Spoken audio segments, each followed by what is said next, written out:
चलो भाई, तमाम साथियों को सलाम मसनून एक बार फिर से। और इस क्लास में आप लोगों का स्वागत है, बहुत बहुत शुक्रिया है। और तमाम साथियों का वेलकम कहना चाहता हूँ और इस चैनल पे आप लोगों का शुक्रिया अदा करना चाहता हूँ और काफ़ी तहे दिल से मैं मशकूर व ममनून हूँ।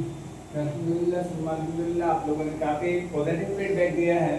तो इंशाल्लाह आज के क्लास में भी हम लोग गज़ल से मुताल्लिक़ अगर बात किया जाए तो ये हमारा आज का जो ये होगा लेक्चर होगा, इसको हम लोग लेक्चर नंबर 20 का नाम दे सकते हैं। और इंशाल्लाह यहाँ से छोटे छोटे क्लास के ज़रिए मैं अपनी बात को मुकम्मल कर दूंगा और इंशाल्लाह टू द पॉइंट बात करेंगे, नो बकवास, काम की बात। इसी का ऑलरेडी हम लोग शुरू करेंगे क्लास को। और मैं कई बार बच्चों को कहा हूँ कि काबिल रूह जब बेदार होते हैं जवानों में, नजर आती है उनको अपनी मंजिल आसमानों में, और नहीं तेरा नक्शे मन कसर सुल्तानी के गुंबद पर, तो शाही है बसेरा कर पहाड़ों के चट्टानों में। यहीं से अपनी बात शुरू करना चाहता हूँ कि हमारा एक सपना जो यूजीसी नेट क्रैक करना है या फिर किसी भी कॉलेज के अंदर एज अ प्रोफेसर काम करना चाहते हैं कि हमारा भी समाज में एक मुकाम हो, तो डेफिनेटली हमको उसके लेवल का ही मेहनत करना होगा। उसी लेवल से ऑलरेडी हमें जद्दोजहद करना होगा, तब जाकर के हमें कामयाबी और कामरानी मिलने वाली है। तो उसी से रिलेटेड आज का फिर हमारा क्लास जहाँ से मैंने बात को ये रखा था, एंड किया था, इंशाल्लाह वहीं से ऑलरेडी हमारा क्लास आज की इब्तिदा हो जाएगी। और फिर इंशाल्लाह आज के क्लास में हम लोग फिलहाल पूरी साहब को देखेंगे, बहुत डिटेल से देखेंगे। आप में से कोई भी जो नए साथी है उनसे मैं रिक्वेस्ट करना चाहता हूँ कि एक बार आप लोग प्लीज वीडियो को जरूर लाइक कर दीजिएगा और चैनल को सब्सक्राइब करना ना भूलिएगा। MS उर्दू एकेडमी क्लास जो इंशाल्लाह आगे चल करके आपके अमतन आगोश हमेशा आपके लिए तैयार रहेगा। हर तरह की कॉम्पिटिटिव एग्जाम की तैयारी कराने के लिए चैनल इंशाल्लाह आपके साथ होगा। तो डेफिनेटली आप लोग इस चैनल को सब्सक्राइब करके रखिएगा ताकि ज़्यादा से ज़्यादा आपको वक्त पर हर चीज़ का इंफॉर्मेशन मिलता रहे, सूचना मिलता रहे। मैं आप लोगों को बता दूं, एक सूचना दे दूं कि हमारा ये क्लास बस 10 से 15 दिन और कर लीजिए, फिर इंशाल्लाह यहाँ पे हम लोग क्वेश्चन आंसर की तरफ चलेंगे और ज़्यादा से ज़्यादा प्रैक्टिस करेंगे। प्रैक्टिस सेशन लेकर के आ रहे हैं हम लोग, आपके लिए बहुत ज़रूरी है। पढ़ लेना, कंटेंट याद रखना ये एक अलग चीज़ है और उस पर बहुत ज़्यादा प्रैक्टिस कर लेना ये हमारे लिए ज़्यादा इम्पोर्टेंट होता है। तो इंशाल्लाह उस पर ऑलरेडी हम लोग वर्क करने वाले हैं, बहुत जल्दी इंशाल्लाह उसके लिए भी क्लास फॉर्म किया जाएगा। आज का क्लास हमारा जो क्लास है, मैं कई बार आप लोगों को बताया, फिर मैं आज आप लोगों को बता देना चाहूँगा कि हमारी ये क्लास सिर्फ यूजीसी नेट के लिए नहीं है, बल्कि हर एक स्टेट जो अपना एलिजिबिलिटी टेस्ट लेती है उनके लिए क्लास बहुत इंपॉर्टेंट है। तो इसी तरह यूजीसी नेट है, जेट है, सेट है। बिहार के अंदर आप लोग सुनते होंगे बहुत जल्दी बेट भी आने वाला है, तो बेट से रिलेटेड हो जाएगा, टेट हो जाएगा, यूपी टेट हो जाएगा। अभी आपने देखा होगा, सुना होगा, मध्य प्रदेश भी टेट निकाला है। तो इन सारे एग्जाम के लिए, और मैं ये बता दूं आप लोगों को कि उर्दू अदब से मुताल्लिक किसी तरह का भी एग्जाम हो, हाँ उर्दू अदब से मुताल्लिक हमारा बिहार का जो TRE 4 आने वाला है, आप लोग सुने हैं, तो TRE 4 में भी ये सारी की सारी चीज़ें आप लोगों के लिए बहुत इंपॉर्टेंट है। तो बहुत ध्यान से पढ़ना होगा और बहुत अच्छे तरीके से सारी चीज़ों को समझेंगे। बहुत डेप्थ क्वेश्चन पूछते हैं, लेकिन हम बहुत नॉर्मल करके, बहुत साधारण जबान में, बहुत आसान जबान में आप लोगों को प्रोवाइड करता हूँ। तो इतनी तो आपकी जिम्मेदारी बनती है कि आप लोग जरूर चैनल को सब्सक्राइब करके रखा कीजिए ताकि वक्त पर आपको हर चीज़ का नोटिफिकेशन मिलता रहे। और मैं एक चीज़ और बता दूँ आप लोगों को, तमाम साथियों को, कि हमारा 2 तरह का क्लास और चलता है। एक रात में 9:10 में एक क्लास में फॉर्म करता हूँ जो लाइव क्लास आता हूँ और वहाँ पर आकर के मैं डिस्कस करता हूँ मुकम्मल तरीके से आप लोगों के साथ। ऑलरेडी वहाँ पे फेस टू फेस बात करता हूँ और वहाँ पे ऑलरेडी सिर्फ और सिर्फ क्वेश्चन पे ही बात करता हूँ, वहाँ पे सिर्फ प्रैक्टिस हम लोग करते हैं। तो उस क्लास में भी आप जुड़ना ना भूले। और एक शॉर्ट वीडियो के जरिए आप लोगों को जांचना और रखना चाहता हूँ, हर दिन एक शॉर्ट वीडियो की शक्ल में आप लोगों को एक क्लास प्रोवाइड करता हूँ ताकि आप अपने आप को जांचो, अपने आप को परखो कि आपकी तैयारी कैसी चल रही है, आपकी तैयारी कैसी है। डेफिनेटली उस पर आप प्रैक्टिस करेंगे तो डेफिनेटली आपको बहुत सारी चीज़ें क्लियर होती चली जाएंगी। चलिए मैं अपनी बात को एंड करता हूँ और यहाँ से क्लास हम लोग देखना शुरू करते हैं। बहुत क्लास इंपॉर्टेंट है, जरा गौर से देखिएगा। यूजीसी नेट हमारा जो ये यूनिट चल रहा है, गज़ल से मुताल्लिक चल रहा है। आज तक अगर हम लोग क्लास की बात कर लें तो ये हमारा 20 हो जाएगा। लेक्चर नंबर 20 फराग गोरखपुरी साहब के बारे में हम लोग बात करेंगे।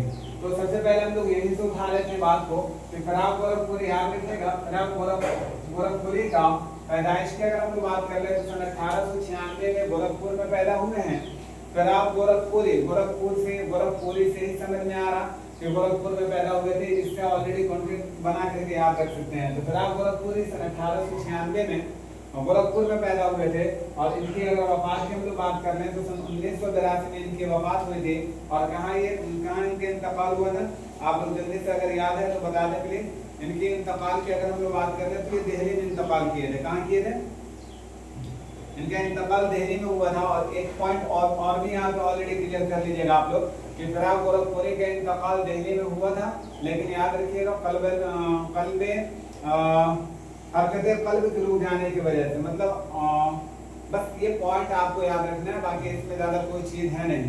हरकते कल्ब के रुक जाने की वजह से मतलब एक बेग सांस रुक गई थी, एक बेग मतलब इस तरह के जो बीमारी थी आयल हुई थी और इसकी वजह से इनका इंतकाल हो गया था। हरकते कल्ब याद रखिएगा। सिर्फ आपसे ये पूछा जा सकता है कि कौन शायर हैं, कौन नज़्म निगार हैं, कौन गजल वो शायर हैं जिनको हरकते कल्ब की वजह से मौत हुई थी। जैसे आपसे पूछा जाता है ना, आपने देखा होगा प्रीवियस में देखा होगा मोमिन खान मोमिन साहब के बारे में पूछा जाता है कि किनकी कोठे से गिरकर इंतकाल हुआ था, तो मोमिन खान मोमिन।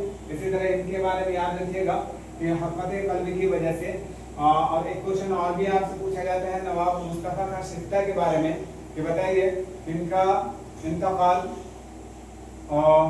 फालिज की वजह से हो गई थी, मतलब जिनको फालिज मार दिया था। ये पूछा जाता है कि किस रेलवे स्टेशन में किस शायर को फालिज मार दिया था। तो इस तरह का क्वेश्चन बनते हैं, तो उसी वजह से आप इसको याद रखिएगा।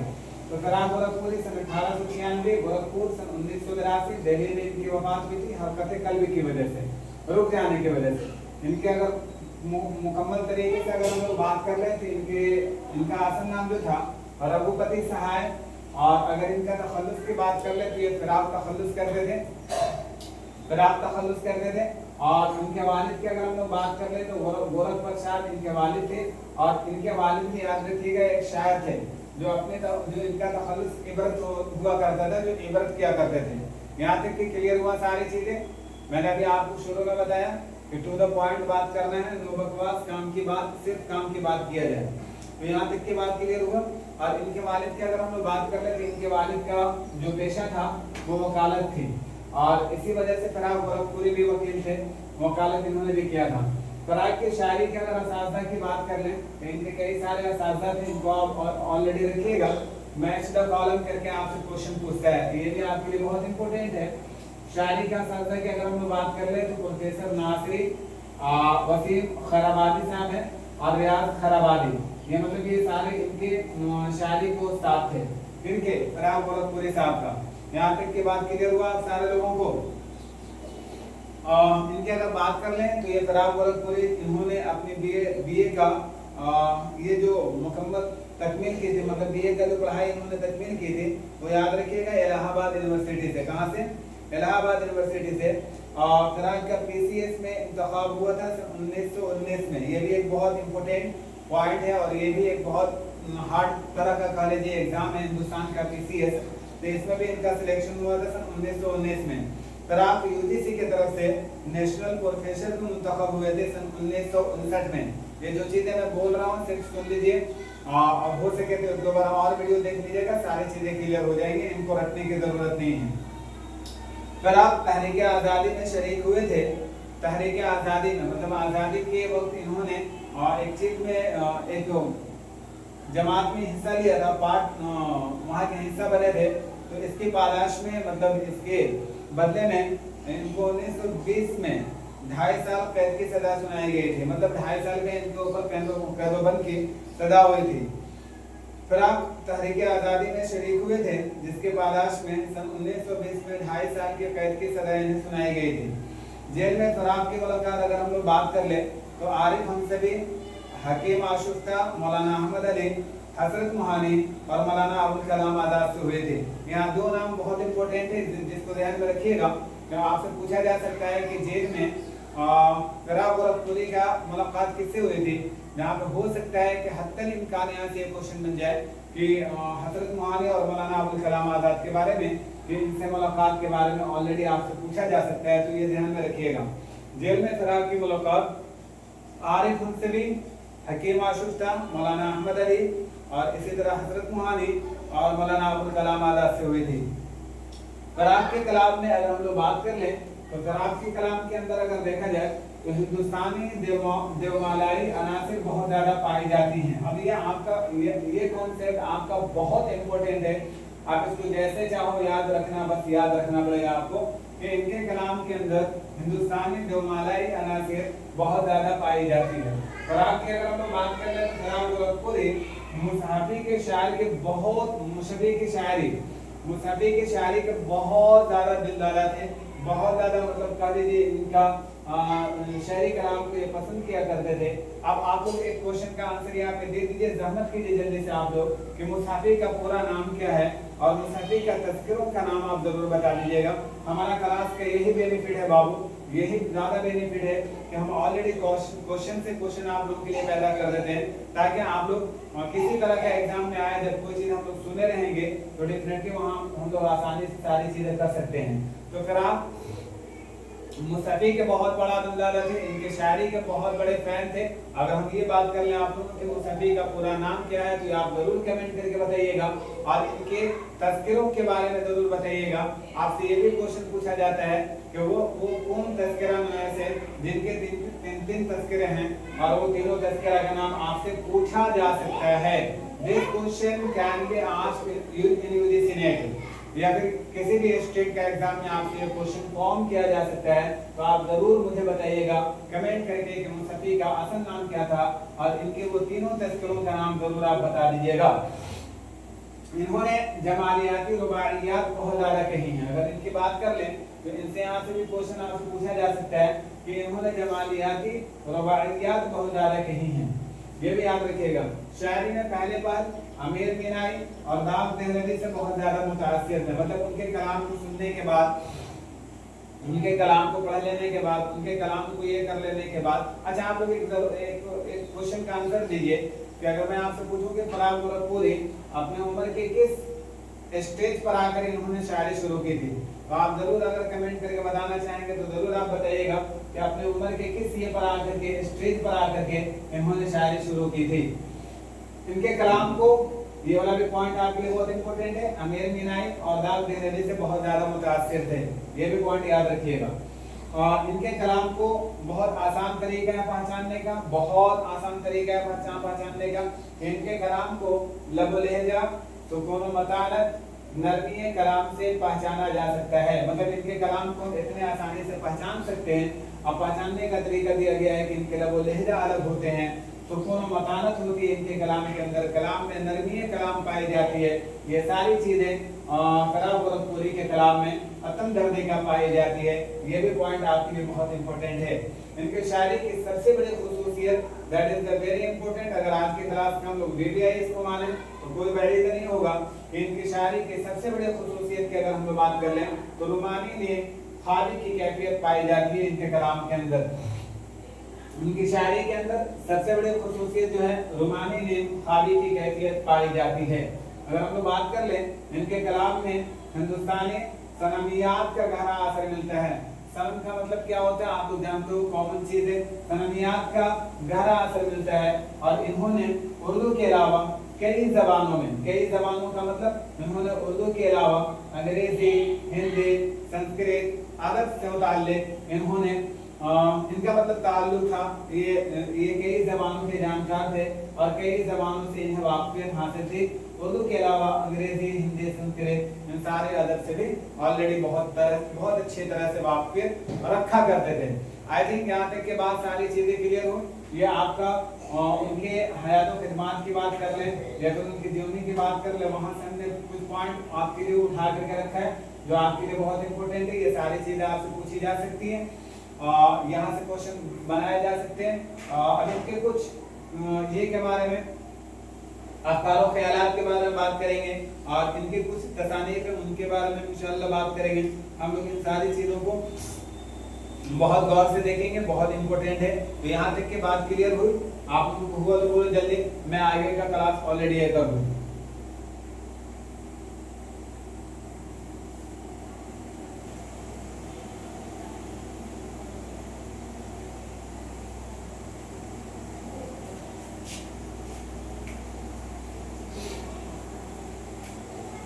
चलिए, तो इनके हालातों कवायद से हम लोग अच्छी तरह वाकिफ हो गए।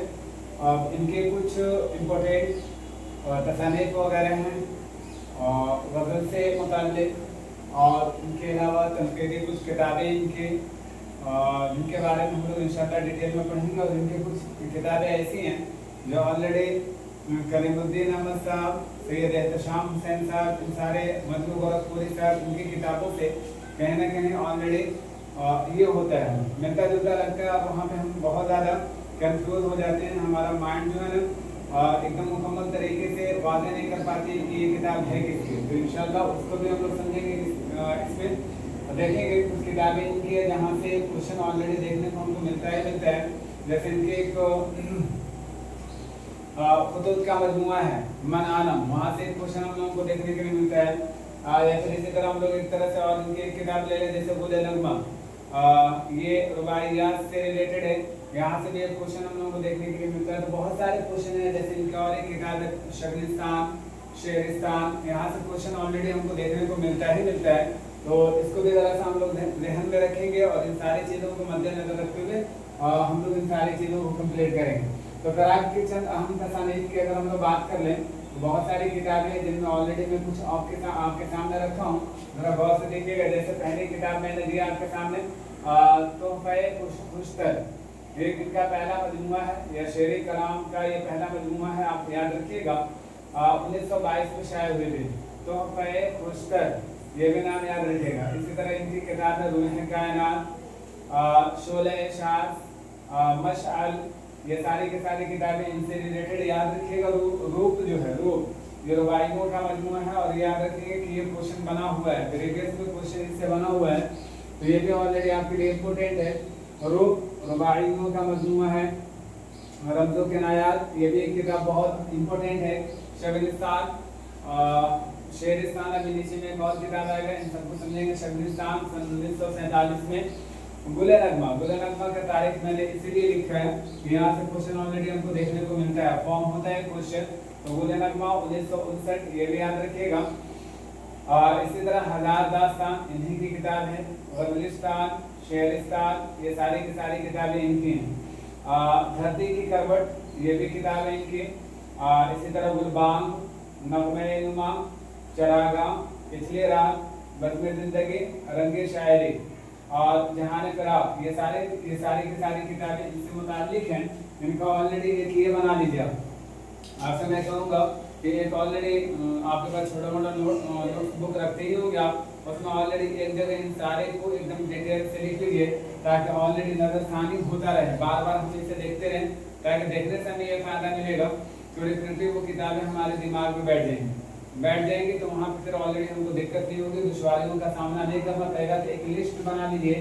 फिर आप गोरखपुरी से मुताल्लिक़ आप देखो, अगर गज़लनुमा शोरा की अगर बात कर लें तो उनमें सबसे ज़्यादा किताबें अगर हमें देखने को मिल रही है तो शायद फिर गोरखपुरी का। तो ये सारी किताबें याद रखिएगा, हमको याद रखना पड़ेगा, बहुत ज़रूरी है।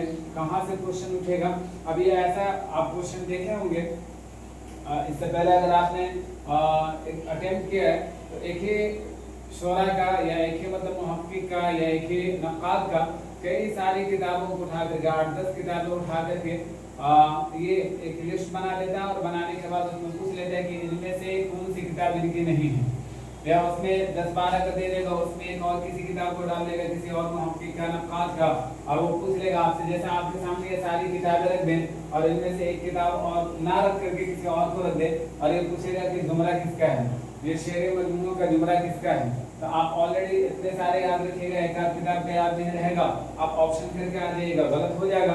तो इनको एकदम बहुत बारीकी से हम लोगों को मुताला करने की ज़रूरत है ताकि मुकम्मल तरीके से ध्यान में बैठे। तो ये सारी किताबें एकदम आपको याद होना चाहिए। 2-3 किताबें हैं जिनकी तारीख मैंने ऑलरेडी आपके सामने में तहरीर कर दी है, जिसको ऑलरेडी आप भी ध्यान में रखिएगा। अगर नसरी तसानीफ की बात कर लीजिए तो शेरी असनाफ से रिलेटेड है और नज़्म निगारी से रिलेटेड है। और अगर हम लोग नसरी तसानीफ की बात कर लें, नसरी तसानीफ में बहुत सारी इनकी किताबें हैं, जैसे उर्दू की इश्क़ शायरी इन्हीं की किताब है। हाशिए, ये तनक़ीदी किताब, ये दोनों किताब तनक़ीदी ही, तनक़ीद से ही मुताल्लिक़ दोनों किताबें।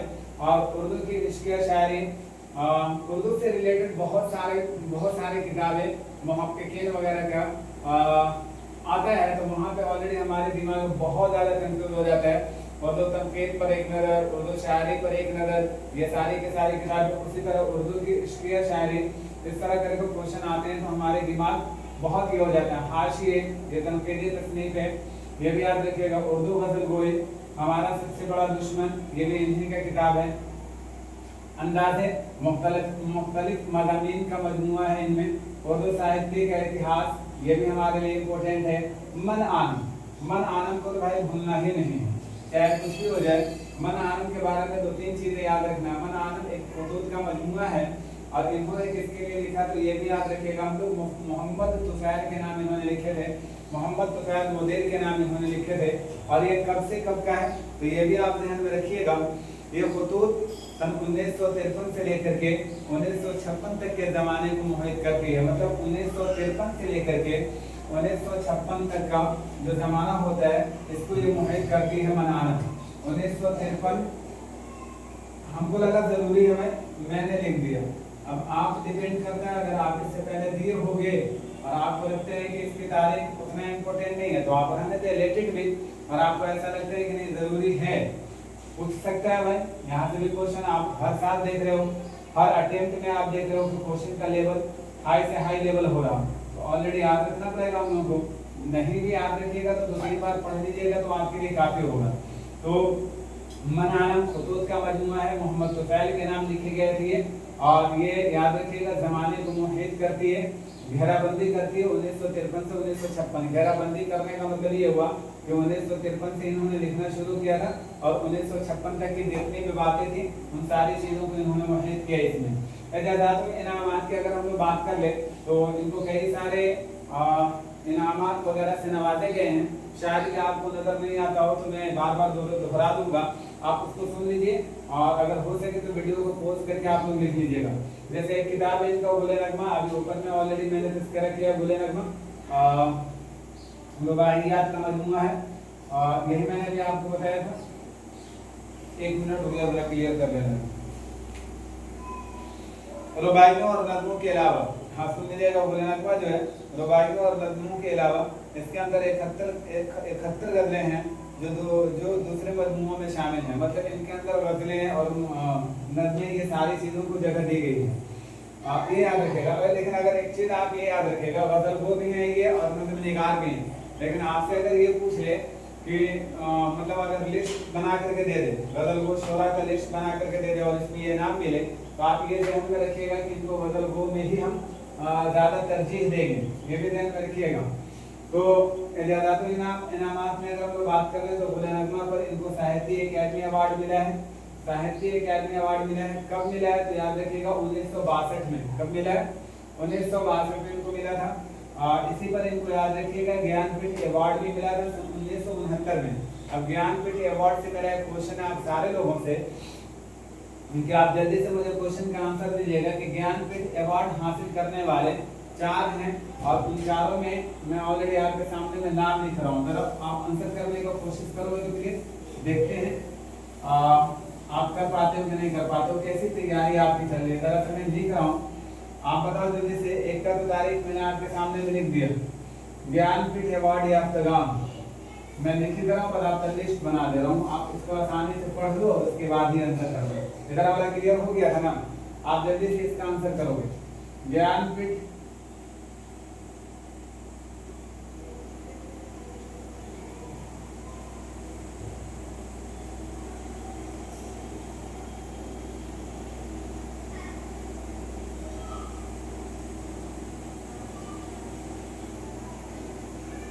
याफ्तागान, मैं आपको नाम दे दे रहा हूँ सारे लोगों का, आप ये बता देना साथ में सिलते चलाते कि इनमें किनको कब मिला है और उनके कौन से शेर मजमूए पर मिला है, उनके कौन से नावल पर मिला है, ये आपको बताना है। आप ये बता दीजिएगा मुझे।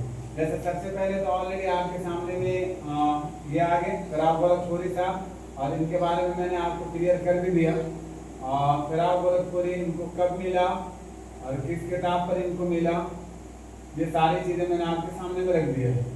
इनके साथ याद रखिएगा एक और हैं कुर्रतुल ऐन हैदर, कुर्रतुल ऐन हैदर, इनको किस पे मिला था आप ये बता दीजिएगा। इनको किस पे मिला था? कुर्रतुल ऐन हैदर साहब को इस पे बता दीजिएगा। और एक और है, याद रखिएगा,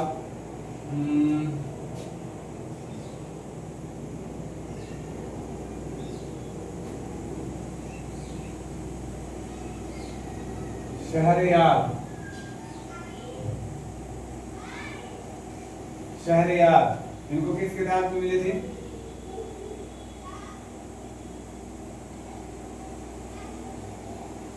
शहरयार इनको किस पे मिला था ये भी बता दीजिएगा आप लोग जल्दी से।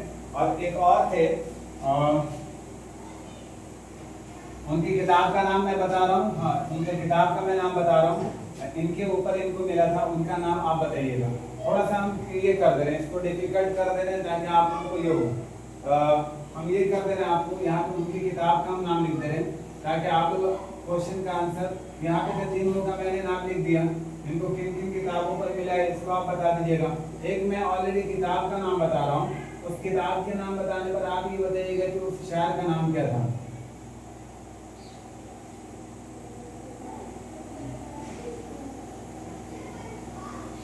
नई दुनिया को सलाम।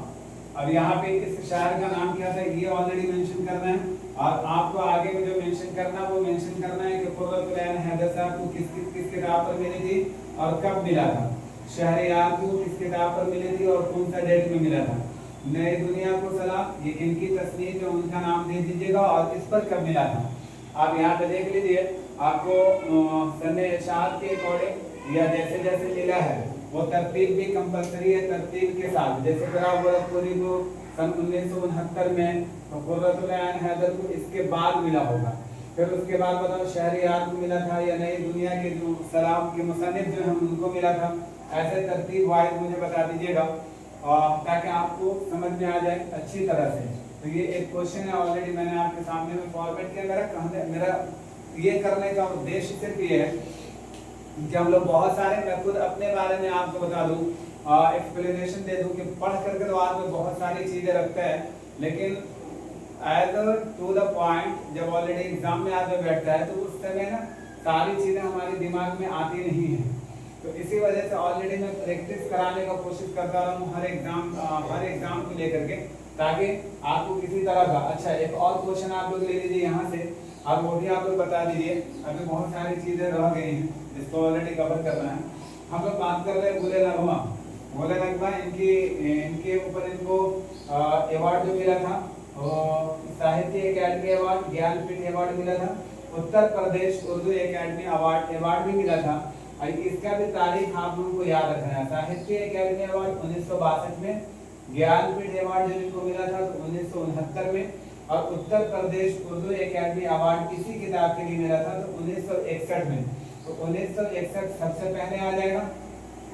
गुले नगमा पर सबसे पहले अवार्ड प्राप्त करने वाले 1961 में, उसके बाद साहित्य अकेडमी अवार्ड पाने वाले 1962 में, और ज्ञानपीठ अवार्ड पाने वाले 1969 में फराब गोरखपुरी साहब हैं।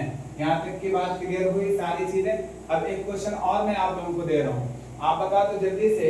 गुले नगमा से रिलेटेड, गुले नगमा तो इनकी किताब के बारे में हम सुन लिए। अब गुले नगमा और किसकी किताब है, किसने बहुत सारी किताबों को एक साथ मिला करके गुले नगमा के नाम से शाये किया था। और ज्यादा खुलासा नहीं दूंगा, इतना ही काफी है आप लोगों को आंसर करने के लिए। तो आई थिंक यहाँ तक की बात क्लियर हो गई होगी सारी चीजें।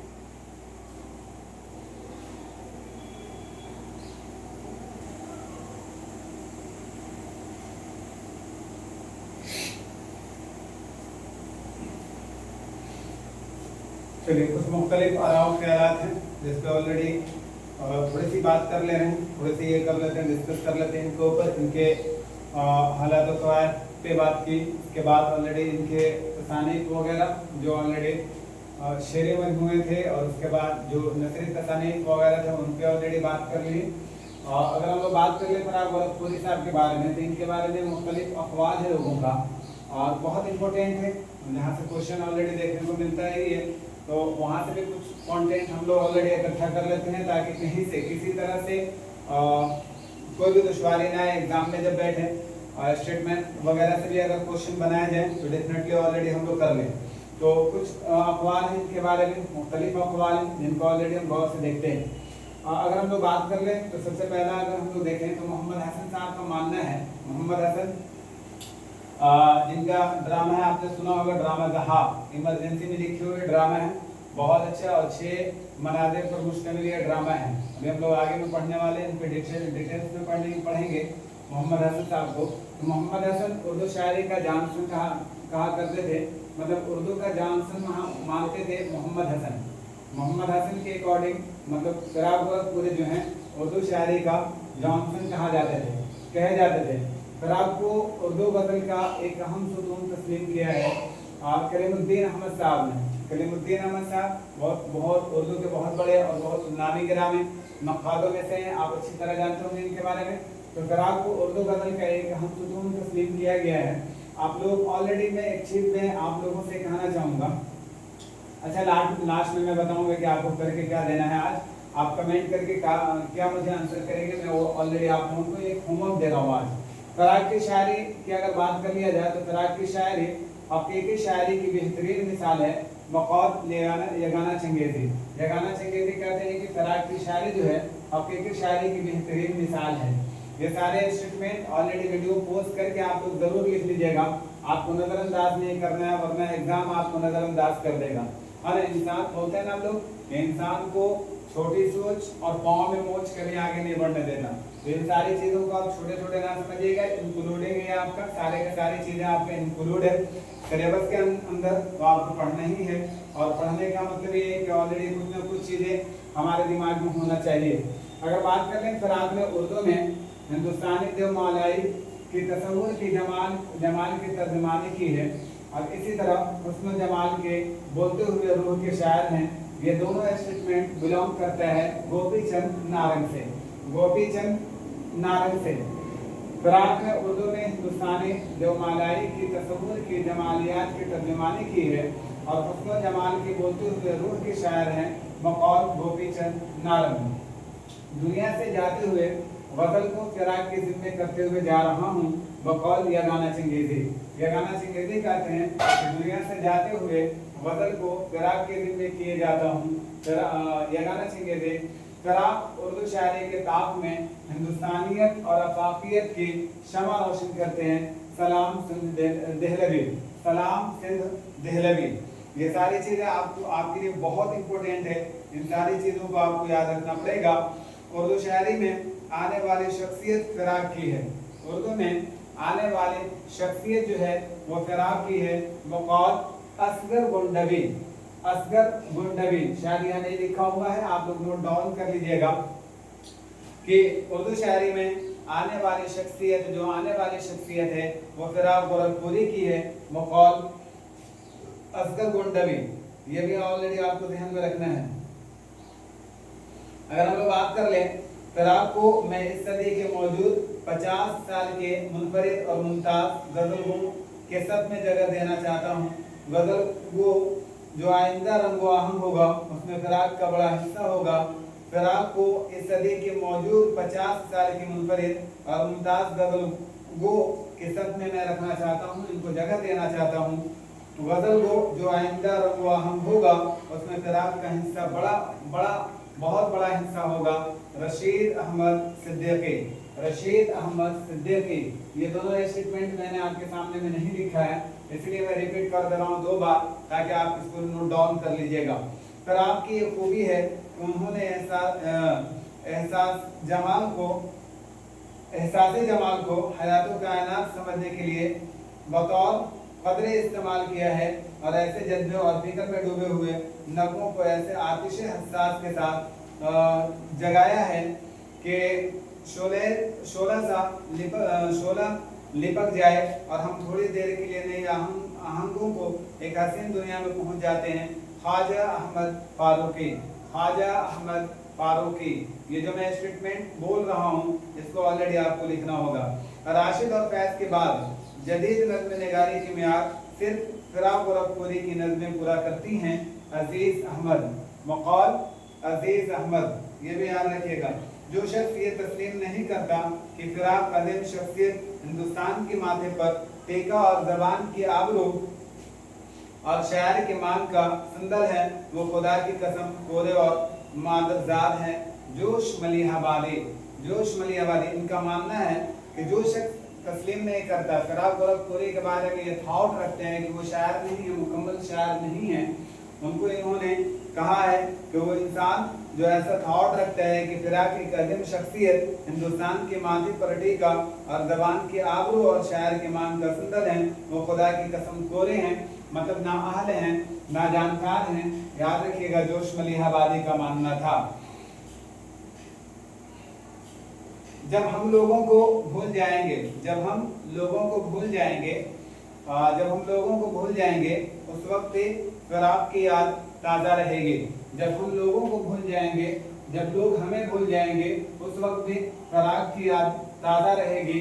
जिगर मुरादाबादी ये सारे के सारे स्टेटमेंट आप ऑलरेडी याद कर लीजिएगा। मैं कई बार रिपीटेशन दे दिया हूँ, जो ऑलरेडी आपको सामने में बोर्ड पे नहीं मिल रहा लिखा हुआ, उसको ऑलरेडी नोट डाउन कर लेंगे, लिख लेंगे अपने ये में नोट बुक में लिख लीजिएगा, ताकि किसी तरह का कोई दुश्वारी ना हो। अगर फिराक ना होते तो नासिर काज़मी, खलीलुर रहमान आज़मी और इब्न इंशा का वजूद ना होता। अगर फिराक ना होते तो नासिर काज़मी, खलीलुर रहमान आज़मी और इब्न इंशा ना होते, शमशुर रहमान फारूकी। अब इनका एक और स्टेटमेंट है कि फिराक उर्दू शायरी से पूरी तरह वाक़ियत ना रखते थे। ये दोनों स्टेटमेंट याद रखिएगा, फिराक गोरखपुरी से मुताल्लिक है। अगर मुझसे पूछा जाए आज के शोरा में सबसे ज्यादा दरख्शां मुस्तकबिल किसका है, तो मैं बिला साख्ता फिराक गोरखपुरी का नाम ले लूंगा। नियाज़ फतहपुरी का मानना था। नियाज़ फतहपुरी कहते हैं कि अगर मुझसे पूछा जाए आज के शोरा में सबसे ज्यादा दरख्शां मुस्तकबिल किस शायर का है, तो मैं बिला ताअम्मुल फिराक गोरखपुरी का नाम लूंगा बकौल नियाज़ फतहपुरी। यहाँ तक के बात क्लियर हुई सारे लोगों को। आज का क्लास थोड़ी सी लंबी हुई है, लेकिन बहुत इंपॉर्टेंट चीजें थी जो ऑलरेडी हमने आपके सामने में डिस्कस किया है। अगर आपके दिलो दिमाग में थोड़ी सी और अगर जगह बन रही है, अगर आपके ये में नोटबुक में अगर थोड़ी सी और जगह अगर बन रही गुंजाइश है, तो एक और स्टेटमेंट को आप ऑलरेडी लिख लीजिएगा, ताकि अपने फिराक को मैं किरणों से जानता और उनके अखलाक का लोहा मानता हूँ। मसाइल इल्म अदब पर जब वो जबान खोलते हैं, लफ्ज़ माना के लाखों मोती पिरो लेते हैं। बकौल जोश मलिहाबादी क्या कहते हैं कि जब हम लोगों को भूल जाएंगे, अपने फिराक को मैं किरणों से जानता हूँ और उनके अखलाक को, देखिए कर्न की जमा कुरूनों से, ये याद रखिएगा, जमाना से। कर्न का जमा कुरून, ये किरण नहीं है, मतलब रोशनी नहीं, ये कर्न जमा कुरून है, वही वाला वर्ड यूज किया यहाँ पे। जब हम लोगों को अपने फिराक को मैं कुरूनों से जानता हूँ और इनके अखलाक का लोहा मानता हूँ। मसाइल इल्म अदब पर जब वो जबान खोलते हैं, लफ्ज़ माना के लाखों मोती पिरो लेते हैं। वो कौल जोश मलिहाबादी।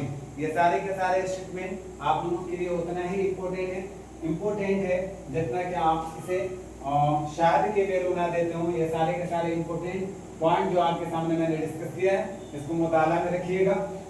मुताला में नहीं रखिएगा तो एटलीस्ट इतना तो जरूर कीजिएगा कि आप वीडियो को एक से दो बार वॉच कर लीजिएगा, ताकि आपको मुकम्मल तरीके से समझ में आ जाए। उम्मीद करता हूँ कि सारी चीज़ें क्लियर हुई होंगी। 2-3 शोरा को एक बार में इंशाल्लाह हम लोग कंप्लीट करेंगे अगला क्लास में, ताकि गज़ल के बारे में हमारा क्लास मुकम्मल तरीके से कंप्लीट हो जाए। और फिर इंशाल्लाह उसके बाद नज़्म निगारों के बारे में शुरू करेंगे क्लास का। आज का क्लास कैसा लगा आप ज़रूर मुझे कमेंट करके बताइएगा। जैसा भी लगे आप ज़रूर मुझे एक बार कमेंट ज़रूर कर दीजिएगा। Thanks for watching my video. और जितने भी हमारे नए साथी हैं, नए स्टूडेंट हैं, उनसे मैं गुजारिश करूँगा कि प्लीज़ सपोर्ट दिस चैनल। इस चैनल का सपोर्ट आप लोग कीजिए, ज़्यादा से ज़्यादा लाइक कीजिए, शेयर कीजिए और चैनल को सब्सक्राइब करना ना भूलिए, ताकि ज़्यादा से ज़्यादा लोगों को फायदा हो। मिलते हैं इंशाल्लाह नेक्स्ट क्लास में। दीजिए मुझे इजाज़त, तब तक के लिए खुदा हाफिज़। अस्सलामु अलैकुम।